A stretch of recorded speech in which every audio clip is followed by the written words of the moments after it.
मुख्यमंत्री लाडकी बहीण योजना, आता या महिलांना मिळणार नाही पैसे. या महिलांचा हप्ता कायमचा बंद. माझी लाडकी बहीण योजनेच्या माध्यमातून सरकारने काही नियम आणि पात्रतेचे निकष जाहीर केले आहेत.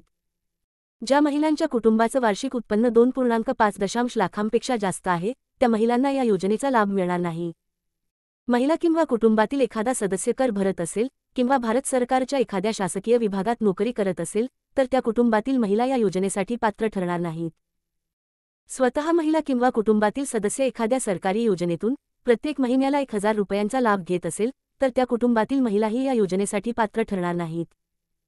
महिला किंवा तिच्या कुटुंबातील एखादा सदस्य भारत किंवा राज्य सरकारच्या एखाद्या बोर्ड, निगम, मंडळाचा अध्यक्ष, संचालक किंवा सदस्य असेल, तर त्या महिलांना लाडकी बहीण योजनेचा लाभ घेता येणार नाही.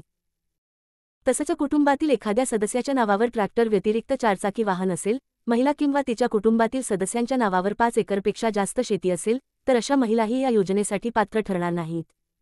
अशाच नवनवीन माहितीकरिता चॅनेलला सबस्क्राईब करा.